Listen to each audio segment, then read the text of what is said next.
Hi everyone, Sethaldor here again with a Paladin Protection PvP spec guide. Let's start off by opening our talents and checking out what we get for simply choosing protection. We get Avenger's Shield, which now does the same thing it did before, minus the daze effect. We get Touched by the Light, which increases stamina by 15%, spell hit by 6%, and spell power by 60% of our strength.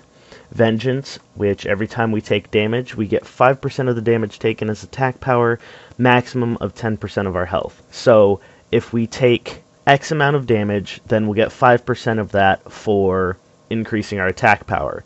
But that increase to our attack power cannot be greater than 10% of our health. Then Judgments of the Wise. Your judgments grant you 30% of your base mana over 10 seconds, and our wonderful mastery for being protection is Divine Bulwark.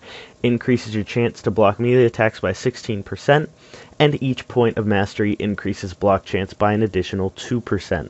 They're reinforcing the fact that paladins are about block, which I very much enjoy because that's what I've been telling everyone for the whole of Wrath of the Lich King. And the flavor text uses holy magic to shield himself and defend allies from attackers. So let's grab protection. First row we've got Divinity, which increases healing done to and by me by 6%. Next one, Seals of the Pure, increases damage done by my Seal of Righteousness, Truth, and Justice by 12%. And Eternal Glory, which makes my Word of Glory have a 30% chance to not consume any holy power at all. So, based on what's further down the tree, I'm definitely going to want to take Eternal Glory. I'll talk about that more as we go down. And out of the other two, I would grab Seals of the Pure, because I want to be able to push out damage. Keep in mind this is a PvP spec. I'm going to be healing myself with Word of Glory, and I want to push out damage so they can't kill me. Self-explanatory. And then one in Divinity will probably backfill to that, don't worry. Next row, let's see. We've got Judgments of the Just, which reduces the target's attack speed by 20% for 20 seconds, and increases the duration of my Seal of Justice effect by 1 second. They changed Seal of Justice so that it limits the run speed of the enemy to slightly under normal run speed, instead of chance to stun on hit. That's good. I don't know if you want to extend that debuff or not. That's your call. If you find it needs to be, then go ahead and throw points in there. Toughness increases the armor value of items by 3, 6, 10%. You're definitely going to want that for PvP. More armor means they'll need more armor pen to tear through you in conjunction with your resilience. And then Improved Hammer of Justice decreases the cooldown on your stun by 20 seconds. That is definitely a good one. You're going to want to grab that. Let's take a look at this next row. Hallowed Ground increases damage of Consecrate and decreases its mana cost by 40% for the damage and 80% for the mana cost. It sounds really good, except they changed Consecrate from what it was before. Consecrate now lasts 10 seconds and has a 30-second cooldown. So there's 20 seconds of it not being on the ground, which is a little frustrating. But it does eat up a lot of mana, so the 80% mana reduction cost would be nice. However, I personally don't like using Consecrate in a in some cases it can be really nice, but honestly, it's not that hard. One rejuve from a druid and it's not going to do a dent to the person's health. Even a 1-stack life bloom or a renew from a priest. So it's more PvE geared personally, in my opinion. Feel free to disagree with that. I know a lot of guys who use it in PvP. And if it works, it works, you know. Next row, Sanctuary. This used to be Blessing of Sanctuary, and is now a passive bonus to prot paladins. You can't apply it to others. Sanctuary reduces the chance you'll be critically hit by 6%. This is your defense rating talent. You no longer need defense rating in the game if you're a tank, because every tank tree has a talent that will reduce your chance to be critically hit. And 6% less chance to be crit in PvP is pretty nice. Reduces all damage taken by 3, 7, 10%, which is awesome. DR is always good, period. There's no question about that. In addition, when you block or dodge a melee attack, you gain 3% of your maximum mana.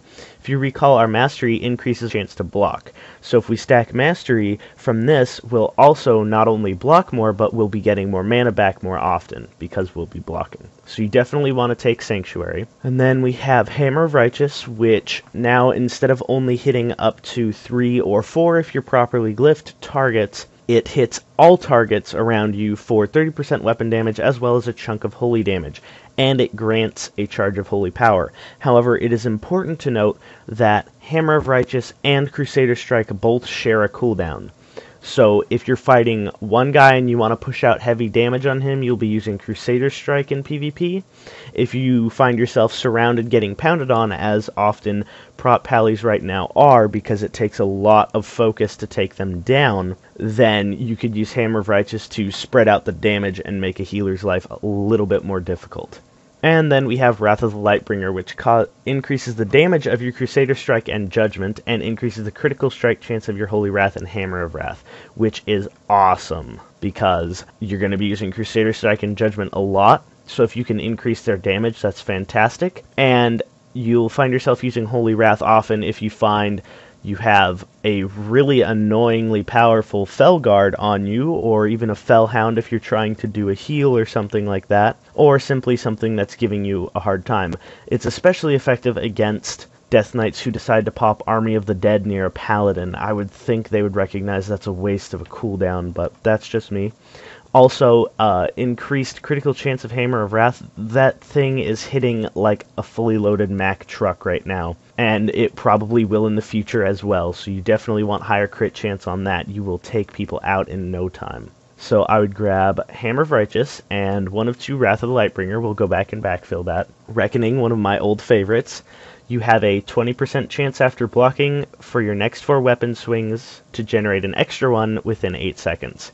So by increasing our mastery, we increase the proc chance of getting Reckoning because we'll be blocking more, as well as from Sanctuary getting mana back. So by increasing our mastery, we're increasing the chance we'll get a lot of procs and bonuses from our tree, which is very important.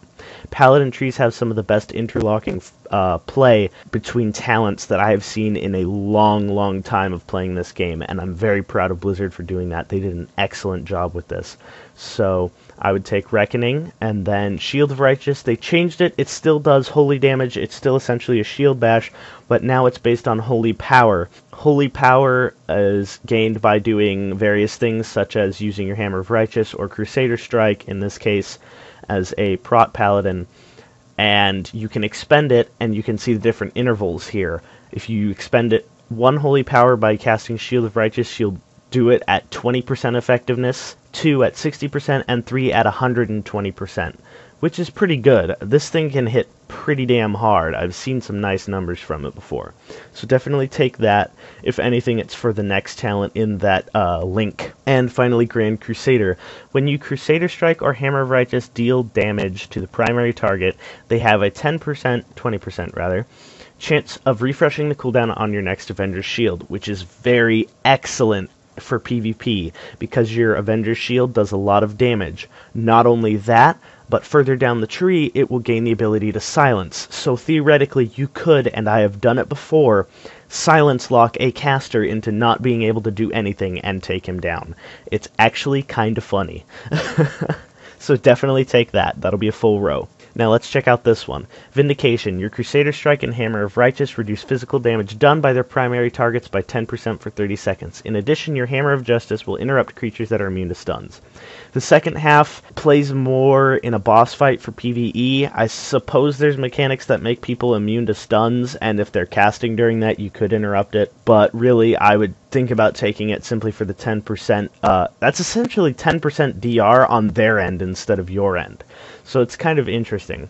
And then we have Holy Shield, which is no longer an active ability. It is passive, activated by using Seal of the Righteous or Inquisition, which you will get at level 81, and that will increase your block chance by 15%. By increasing your block chance, you increase the proc rate of Reckoning, and you will get more mana back from your Sanctuary. So that's another one of those play together kind of talents, which is really nice. You're going to want that, absolutely. Guarded by the Light increases your Word of Glory by 60% when used to heal yourself.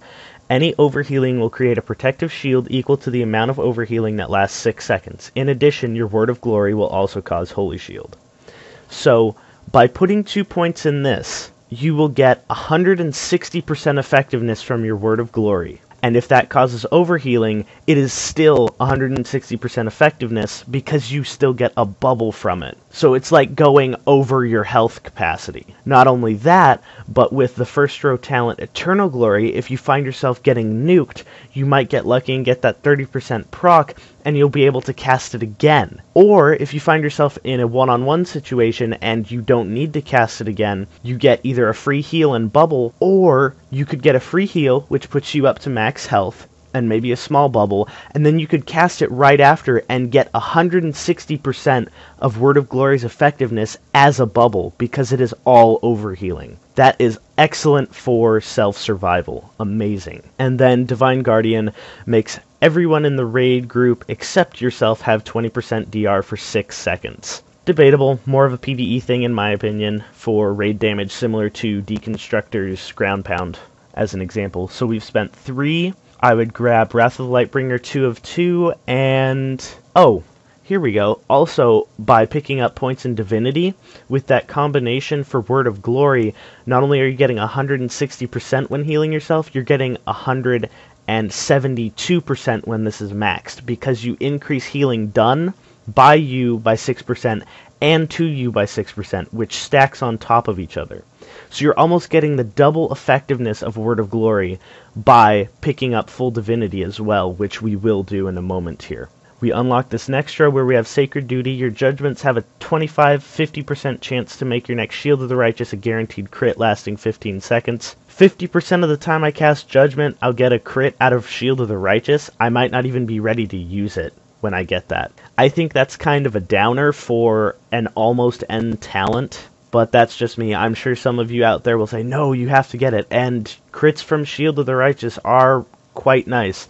So it is up to you whether you pick this up or put these 2 points elsewhere, but I personally am going to pass on it. Let's look at Shield of the Templar. This reduces the cooldown of your Avenger's Shield by 3, 6, 9 seconds, your Guardian of Ancient Kings by 3, which you will get at level 85, and your Avenging Wrath by 60 seconds, which is nice, because if you can pop Avenging Wrath more often, you'll be able to do a lot more damage more often.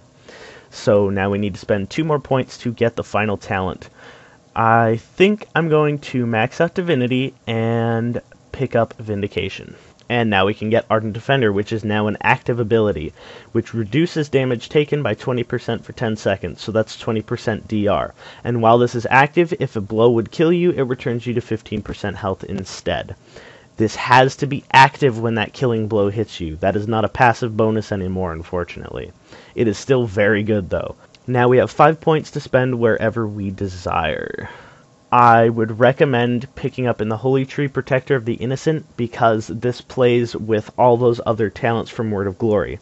For example, Guarded by the Light increases the healing of Word of Glory when used on you by 60%, so that right there makes it 160%, plus you get your Divinity, which increases healing done by you and to you by 6% each, so that's an extra 12%.